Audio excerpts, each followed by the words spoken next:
and welcome to the debate. I'm your host, Sana Makbool, with you at B2B World. In today's show, we will be taking a look at two important issues. The first, of course, is in reference to the very important economic situation that Pakistan has had to deal with quite some time now.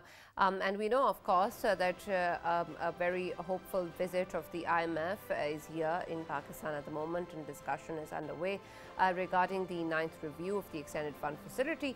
And of course, this is an important aspect regarding the current economic crisis that the country faces, and we would like to see it moving forward, since of course not only is this dependent in terms of the program itself, but also in terms of the number of bilateral engagements that we have with other friendly countries such as China and Saudi Arabia that have been stalled for quite some time now. Of course, our foreign reserves are in an all-time low, and so this particular fund is extremely important at the moment.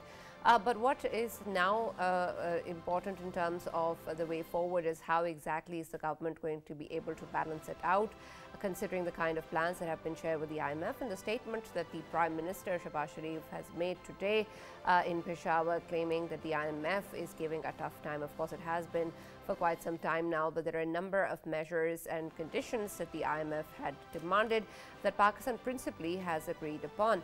And now moving forward, we're going to take a look at each of them in detail in terms of the kind of plans that have been shared as the technical level talks have concluded. Pakistan, of course, has proposed rupees 611 billion, cutting down this amount in the budgetary expenditures. And of course, there is also the conditions of the increase in levy on petrol and diesel, and also the imposition of sales tax on both. There was earlier also the conditions of removing the cap on the exchange rate, which was done even before the IMF visited. And then, of course, other developments have also taken place with regards to the mini budget, in which the IMF has demanded the increase of sales tax rate to 18%, and also the imposition of that levy from 1% to 3% is going to have, of course, major implications in terms of the prices and in terms of how it's going to impact the people. The government, of course, is emphasizing that the large part of this crisis and the burden will be borne by the elite. How exactly is that going to be done, and what sort of mechanism will be in place still, of course, remains to be seen. The IMF is here till the 9th of February, and so we're going to see moving forward what sort of decisions are taken. But as for now, we hope that we reach an agreement this time around so that Pakistan's way forward can open towards but not only this fund facility, but also in terms of our engagements with other countries. This is going to be our focus in the first segment of the show today. Our next one is going to take a look at the upcoming Kashmir Solidarity Day, which of course is going to be observed in Pakistan and also in the Indian illegally occupied Jammu and Kashmir. Of course, especially since August 2019, the unilateral decisions taken by India, and of course previously from there as well, there have been decades of suffering at the hands of the militarized zone and the Indian occupation forces. The people of Kashmir have fought bravely and resiliently, but we also know, of course, that there has to be an end to these atrocities and this violence, and Pakistan has always extended moral, diplomatic and political support to the people of Indian occupied Jammu and Kashmir. And so we are going to reiterate the same this time around as well, and at every platform that we go towards. This is important in terms of the discussion that is going to have in the international arena, and how we no longer wait for years and decades before we have an end and a resolution to the Kashmiris' right to self-determination. That's going to be the focus in our next segment of the show today. For this and more, as always, in the studios, I have been joined by senior analyst Farooq Patafi, and I've also been joined in the studios by Dr. Hassan Sarosh Akram, who's the former president of Rawalpindi Chamber of Commerce and Industry. We've also been joined online by Dr. Ghulam, who's an economist at CAREC Institute, ADB. Thank you very much, everyone, for being a part of the discussion. Let me start with you, Dr. Ghulam. When we take a look at the current situation, of course, there was much dependent in terms of the outcome of the talks between the IMF and the government, and this particular visit was something that everybody was very keen on. And we had prior to this particular visit also agreed upon the conditions that the IMF had put forward. But considering now and where we stand today and the kind of tough measures that are being insisted upon by the IMF, and what the Prime Minister has also stated is that the IMF is giving a tough time, what do you foresee in terms of the discussion moving forward? Of course, we are left with no other option than to go to the IMF, but in terms of the conditions and the plan that has been shared, how tough of a measure do you possibly see is going to be agreed upon? Well, thank you so much for having me. I think in terms of the conditionalities and the toughness, definitely no doubt so far the discussion has been for the last 3 days. I think no doubt they are tough there. But I think if we can look into the moving forward, we can see the hope in the success there. For example, the focus of the IMF that was initially, I think there were 3 points agenda. The first one was the market-based exchange rate. And I think we are almost there. We determined, and we are now very close to the, the market exchange rate has been there. Though still the discussion is there. If you can look into the open markets, the open market rate was officially quoted somewhere 283 up to 290. So still the interbank rate and the open bank rate, the gap is there. Let's see in next couple of days how much the market rate has been determined, whether it's been hit the open market rate or not. But still, I think the first point agenda is almost made there. And if we can look into the second one, as you mentioned in your earlier points, that the energy prices, right, or the energy plans overall, that was also been discussed. And now I think the kind of a disagreement is that how we already there, we determined the prices hikes there, but whether we can go in a phase-wise manner or how we can basically hit the upper limit, that has been also discussed in last 3 days. I think one of the important things that is still needs lots of discussion, and I do hope next week that thing is going to be finalized, and that is about the fiscal gap. IMF is still kind of focusing more on the 6 billion rupees fiscal gap that does exist. And now, if we can look, how we can basically wrap up things in the next week, that all depends that how we can bring in more revenues into the to the system, so that the fiscal gap can be reduced. So in terms of the toughness, I do understand that definitely the negotiation are tough, but in terms of hope, I can see the next week would possibly bring some good news by finalizing the talks with the IMF. And I think there will be agreement that how we can increase the revenue,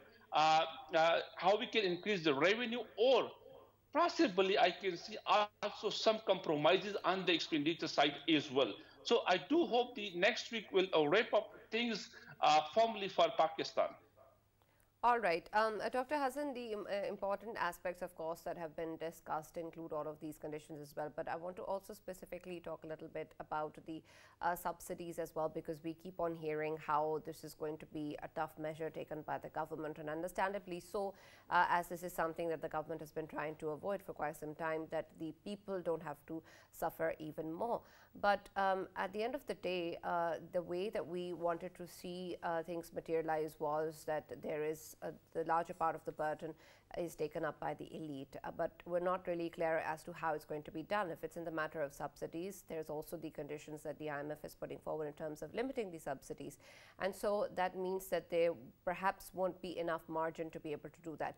How will we be able to balance this? I think now at this situation, the main stakeholders, the business community, is in very difficult position nowadays. And the hundreds of containers are stuck at the port, Karachi port, Qasim, and they are not being released because of shortage of dollars. And the State Bank is not allowing to open the LCs. Our banks are taking dollars from open market, and they are transferring from their bank to international suppliers. I mean, this is to ban the import completely is not a good decision, and we don't have any other option except accepting the terms done made by IMF. And at this time, I mean, for short term, we have to accept all their decisions, all their dictation, because there is no other option. I think that this should be a short term planning, and for long term, we have to improve our own infrastructure. We have to, I mean, if you are going to ban on import bill, you have to reduce the import bill, then essential items and those items which are not produced locally, we should not ban that. We should open the LCs for that, and at this time, all vegetables, all raw material, and even the spare parts of machinery are we are unable to import that, and because of that, our exports are also affected. The taxes, I mean, IMF is saying that 800 billion more tax has to be imposed. That tax should not be imposed to the present taxpayers. They should expand the tax net. FBR has full power to grab all those people who are not paying tax, and they should come in this net. They impose super tax to all those who are already paying I mean 35%, 30% taxes, and now this 800 billion will not be, I mean they cannot bear our business community.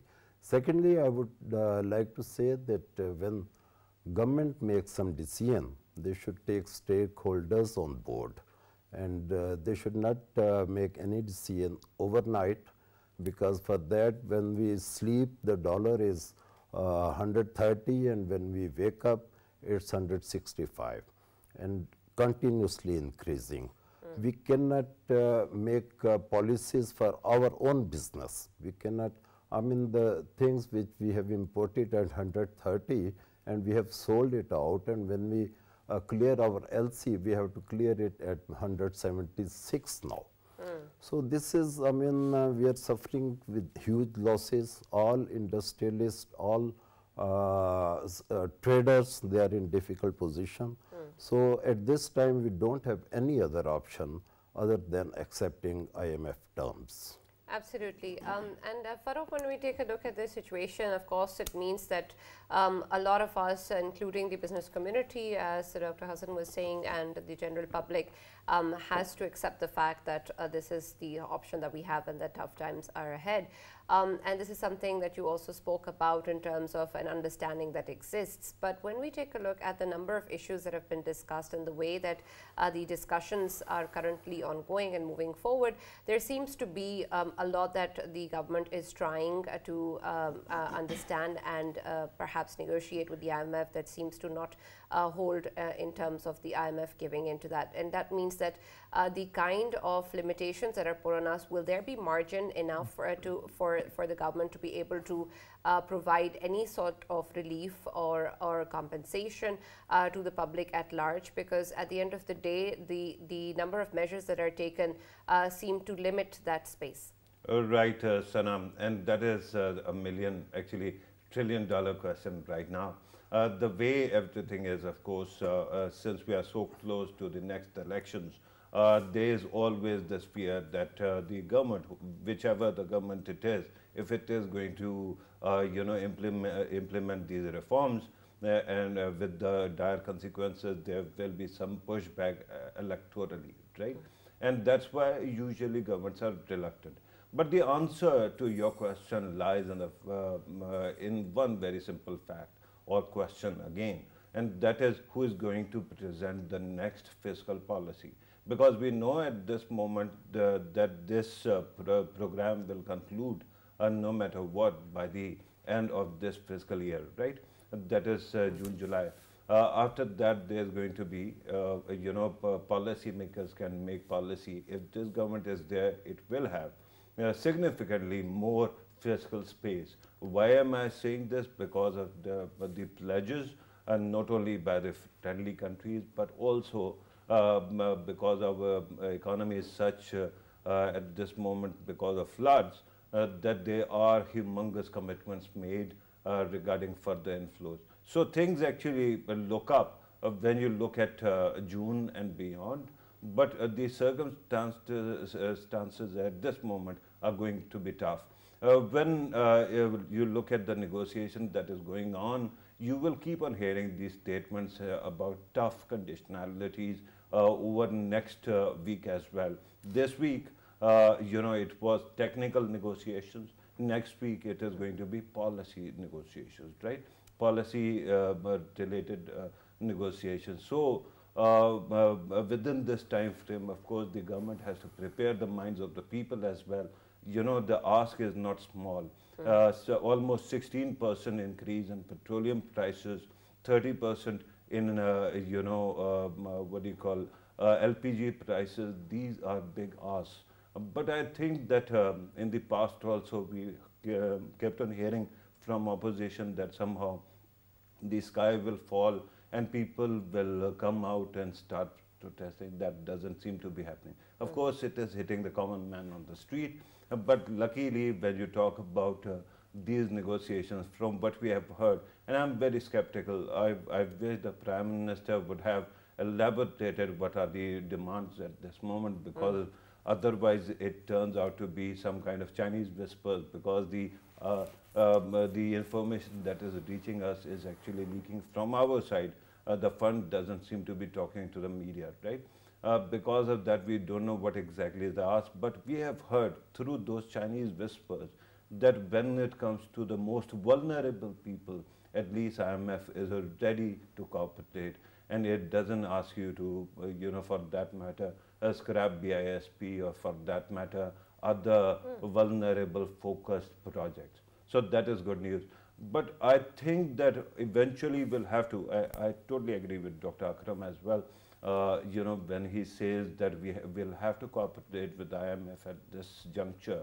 But regarding super tax as well, Sana, the biggest problem is, although super tax has been stopped by a court already, but that issue, I wish, if we are talking about stakeholders being sensitized or consulted, I wish we could have done the same with the honorable courts as well, or at least honorable courts could have been asked to actually hire some MSQRI so that they understand the situation on ground. It is one of asks, Sana. The very rich actually pay only a very small proportion of whatever is there. But beyond this, of course, the government of Pakistan can reward them as well. Right. Dr. Ghulam, there's also the aspect of the thousands of containers that are still stuck at the ports and the kind of issue that exists in terms of the imported items, many of which are perishable and important. And because of that, this is a cost that we're already paying. And so in terms of how we are moving forward with regards to this particular fund facility, and then of course the other bilateral engagements, how will we factor in the cost for these containers as well, considering the fact that our foreign reserves are already very low, and the amount that we're going to receive after this particular 9th review and its success is still not enough perhaps in order to move forward without the perhaps engagements coming in from China and Saudi Arabia as well, and how long will that be sustainable? Well, if you look into let me take the second question first. If you look into the prospect, the future prospect, I think if we can wrap up the IMF negotiations successfully, I can see a hope in terms of the bilateral pledges that we had last time. And I can also see a hope from the multilateral development bank pledges. And if you can sum a total of those last donor pledges, that is around $10 billion. And if you can add to the Saudi's pledges, that was recently the Prime Minister of Pakistan visited, he also visited the UAE and some other countries, I can see $3 or $4 billion more pledges. So in total 13 to 14 billion pledges, I think they are attached to the IMF successful negotiations. So that is first thing. I think I do see a hope, and hopefully once the negotiations are finalized, we can have an open window, I would call them, for the bilateral and multilateral pledges. A. B, I can also see a kind of improvement in the remittances in Pakistan as well. We recently have seen that the gap between the interbank and the open market has been narrowed down, and that is definitely will be kind of a push factor for your remittances as well.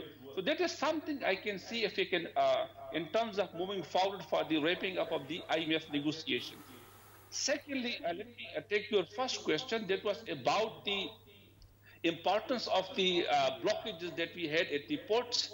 I think not only in terms of the revenue generation that can definitely bring in revenue to our country, but if you can look into the exports of Pakistan, most of our commodities or imports, this basically bring in terms of the intermediary products, right? And by the end of the day, they contribute to the exports. They're a different figure, but 60 to 60% of your imports basically that end up in your exports. So what I can say here is that significantly, the imports that are basically blocked at the ports, they are indirectly basically part of your finished products. And again, you are also losing your reserve from the exports as well. So secondly, I think we definitely need to work on it, and those items that basically not only perishable commodities that by the end of the day will help the livelihood in Pakistan, but those products which are end up in the exports final products, I think we need to also expedite opening up of those imports as well. So that will definitely bring in more reserve. Right. Dr. Samad, just to be clear regarding the forex. One of your very important last question, if you look, please go ahead, finish the if you thought. can look into the IMF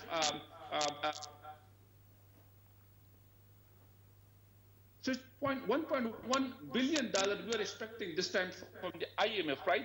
But again, definitely we have to look forward. It is not something that's been ending here, but there's a lots that basically will be attached to the $1.1 billion. There's a lots of, I would say, reforms that still we need to work on.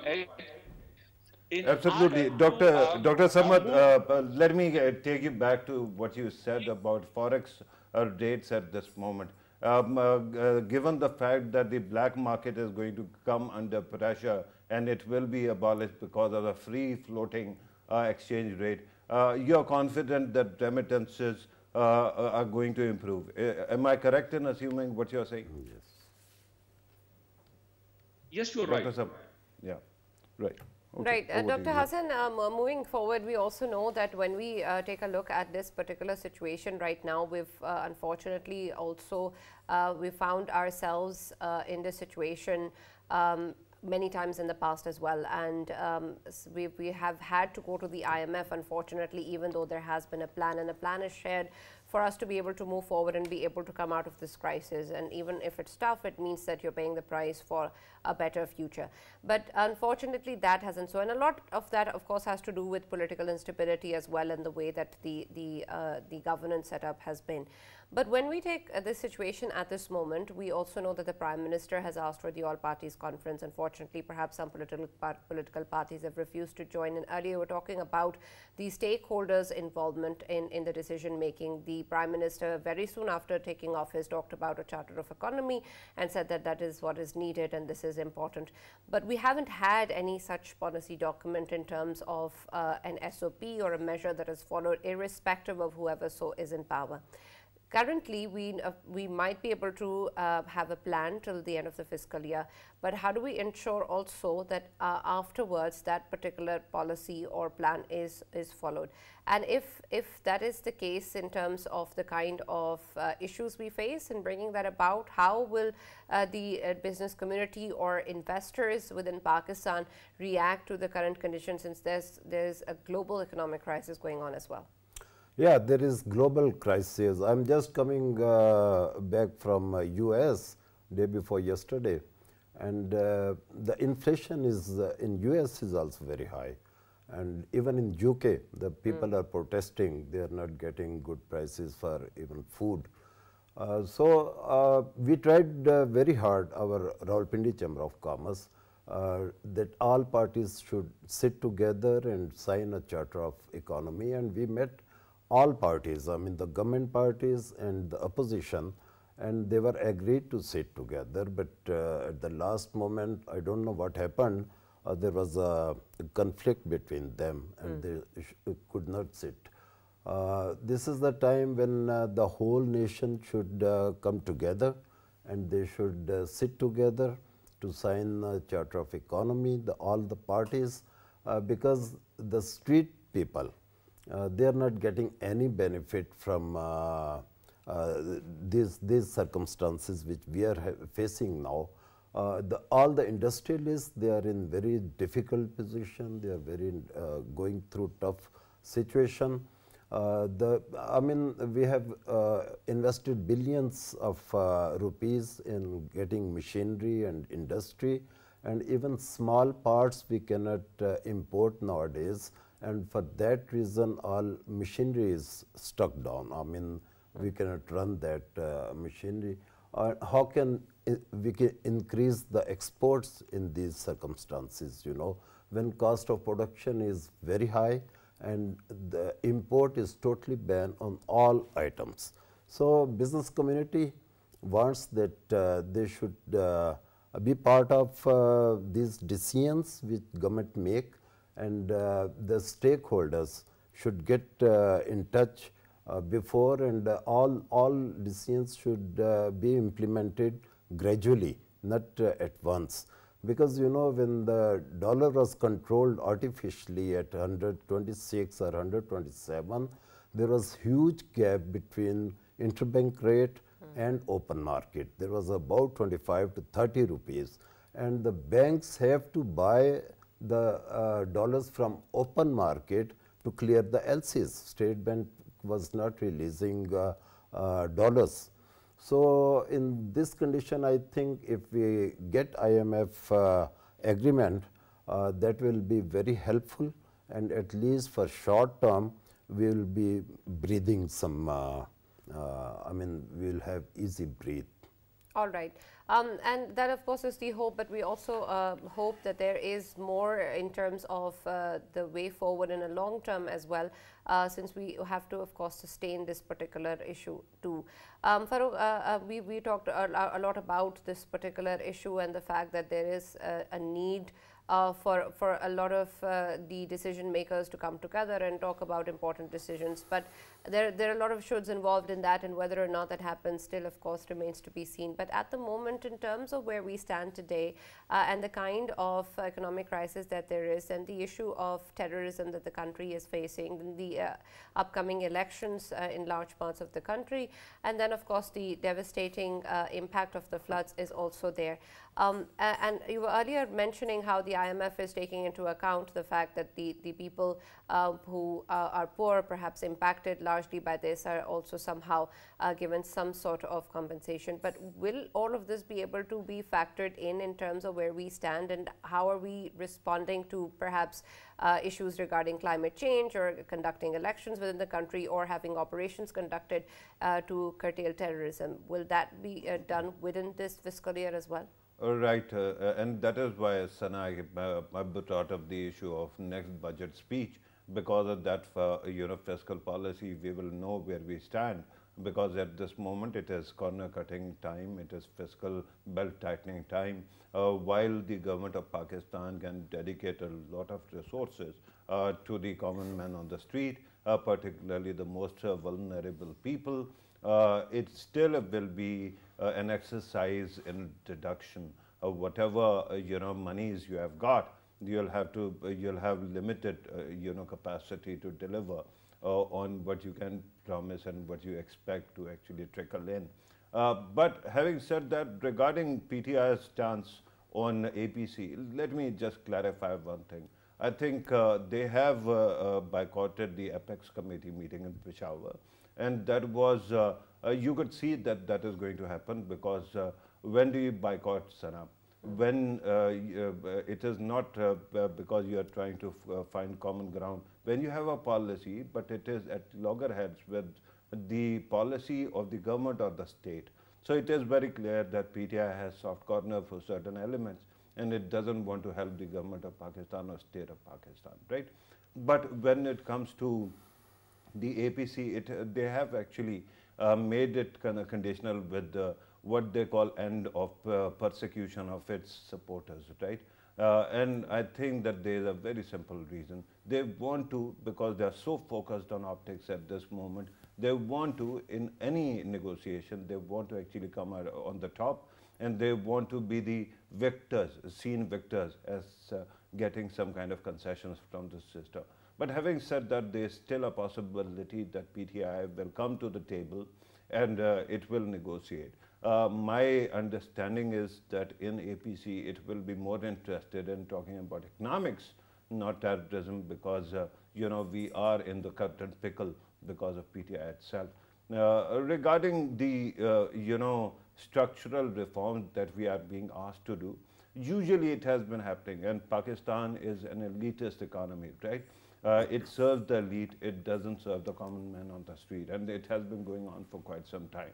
So every time IMF demands that there should be some taxation improvement, we commit that we are going to go for value addition or value added taxes, but because they're rich and the affluent and the business community and particularly the traders are very powerful, in the end it ends up being front loaded, but indirect tax, general sales tax, or for that matter, there was a commitment of reform GST, right?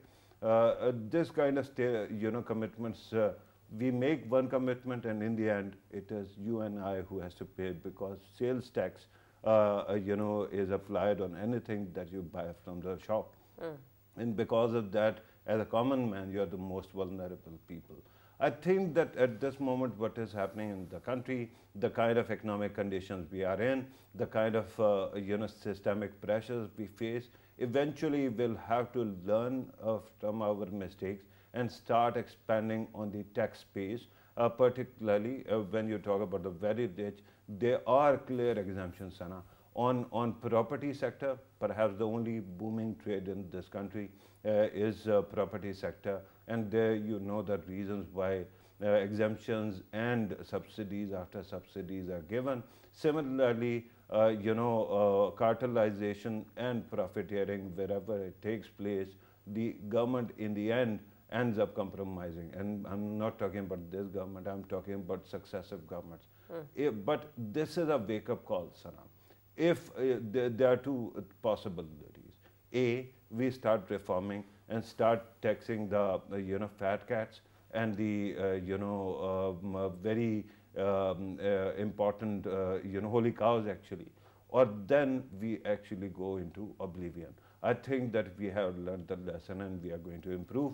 But the problem is, at this moment, when we talk about national consensus, political parties keep on scoring points.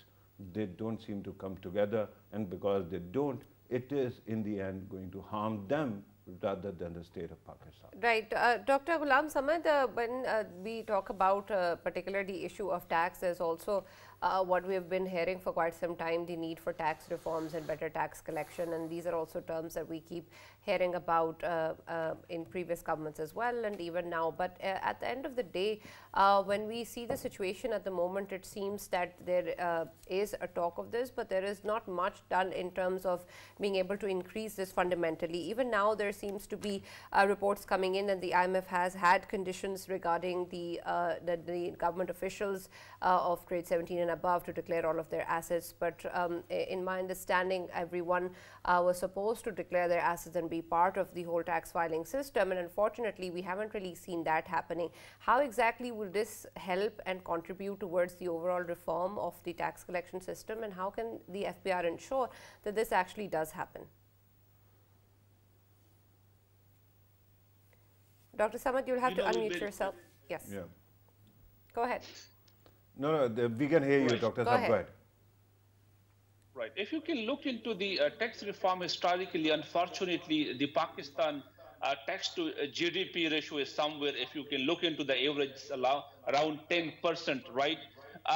So that is definitely, I agree with you guys, that it's definitely we need to reform it. Now, the question is how we can reform it, right? And again, when you comes to this question, it's become political, right? In everything, unfortunately, in this country, we've been discussing the economics in a language of politics, or we become very sensitive when it comes to the taxation. Just to give an example of the, if you can look into the agriculture taxation in Pakistan, I don't think it's something more than 2 or 3%, right? But if you can look into the manufacturing taxation in your economy, that is, I think, believe somewhere more than 40% of your economies. But if you can look into the agriculture contribution and your GDP and agriculture contribution, your overall employment, right? So something that is really missing there. Now, currently, we've been taxing manufacturing sector, we've been taxing the services sector, but unfortunately, the agriculture taxation, I would say, is almost missing in our economy. So I think we should be very holistic and pragmatic in a sense that we should broaden the tax in terms of bringing in the agriculture sector to the taxation as well. That is something I think we need now seriously to think on the having agriculture sector in the tax net as well. But Sana, along with it, I do understand it's not only agriculture sector. There's a lots of sectors. I think we need to work on it so that how we can bring in those sectors. Unfortunately, over the passage of time, historically, I would say in last 60, 70 years, their overall taxation is not more than 5% of your overall economies.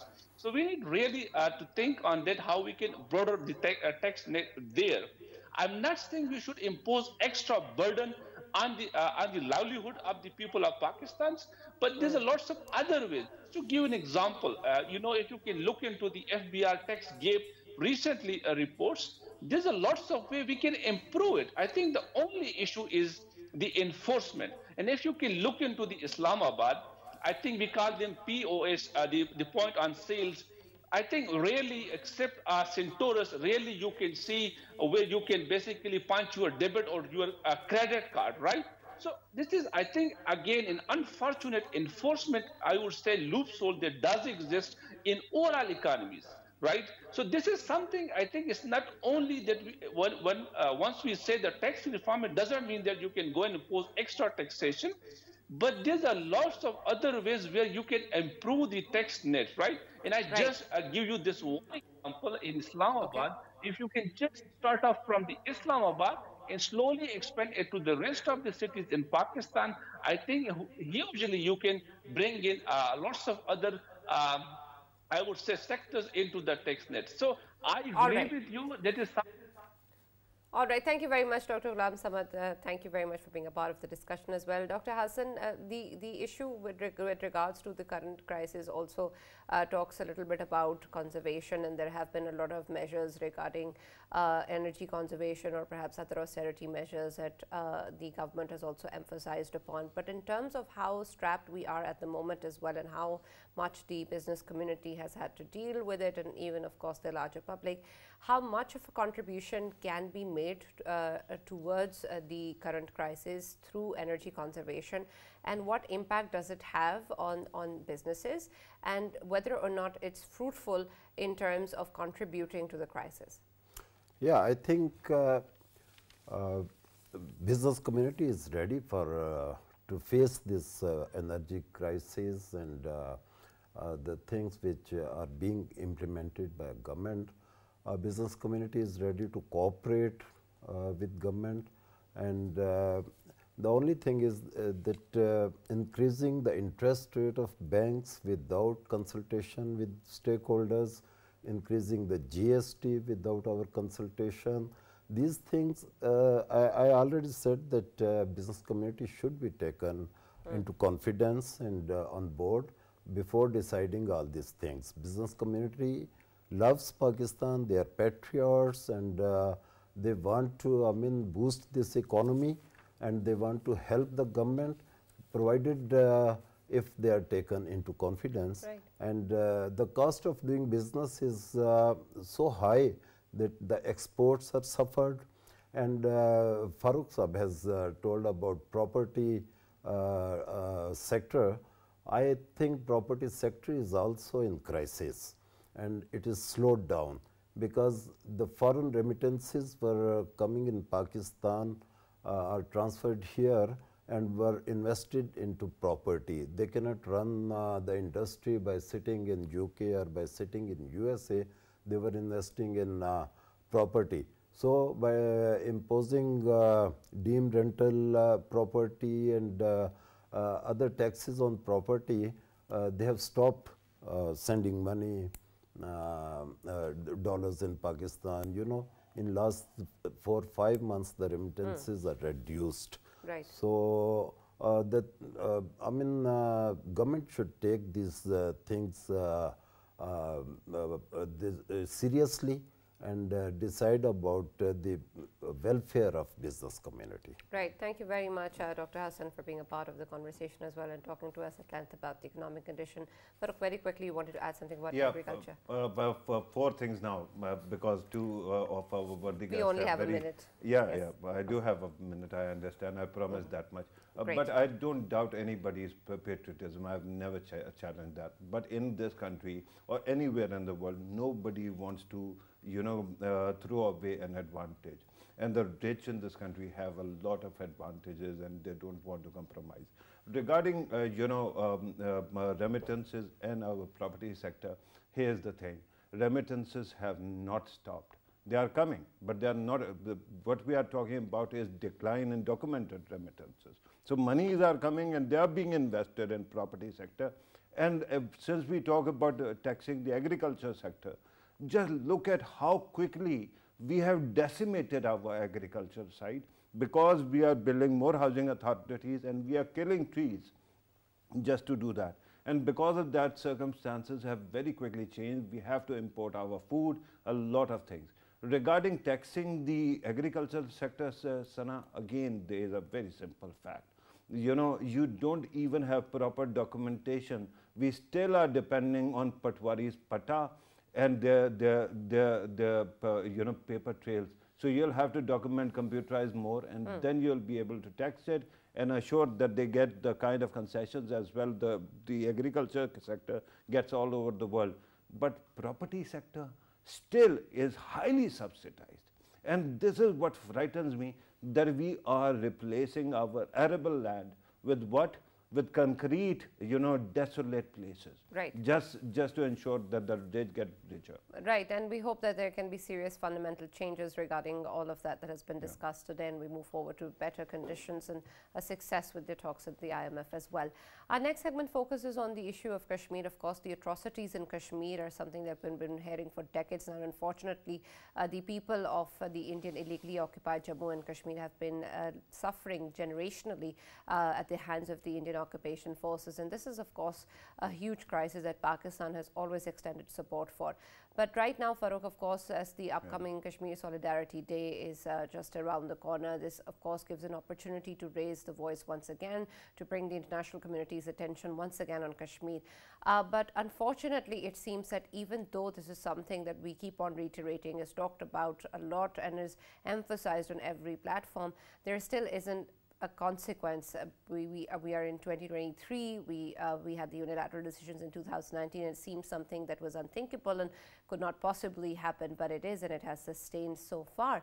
And so the people, as we speak, are still suffering. What do you see ahead in terms of the action that can be taken, which really has an impact? Right, Sana, if you want to see the impact, don't see whether the tyrant is sitting in his place or not. Just look at the twitches in his face, on his face, right? And at this moment, we have been talking particularly very vociferously about Kashmir since 2019, since India reversed the status of Indian occupied Kashmir, illegally occupied Kashmir. And then they also imposed a kind of curfew that continues even to this day, serious curbs on the freedoms of the people, right? But recently, an example was given by BBC. BBC produced a 2-part report on India. And immediately, Indian governments went into, this crisis management mode and started throwing temper tantrums. Why? Because they are afraid that something might actually give in, right? And that also means that the world might be silent on the occasion when it happened, but it is listening, and when it gets a chance, it actually cranks out something that has an impact. In that report also, Sana, there was a significant mention of Kashmir and how it is being handled. But at this moment, while we keep on talking about, Narendra Modi's India and how it is handling Kashmir, let me remind everybody the hypocrisy of Indian seculars and Indian Congress Party. Recently Rahul Gandhi actually went for a Pad Yatra throughout the country. And where did it culminate? It culminated in Srinagar. And what did he do there? He actually hoisted Tiranga, India's flag, right? This is the party that has been compromising the rights of Kashmiris for past 75 years. So while we can blame, Narendra Modi for recent fiasco, and it should be his party or his government should be held responsible, at this moment we are in this pickle because of India's seculars who refuse to actually give in or concede any space to Kashmiris. But that doesn't mean that we actually give up our responsibility. If we keep on agitating, inshallah, there will come a time when Kashmir will get freedom. Absolutely, and of course that is our hope, and we stand as we have always with our Kashmiri brethren. Thank you, Farouk, for being part of this discussion and the debate. That's all that we have for now. Hopefully we'll have some positive news coming in on Monday. Have a nice week. Thank you.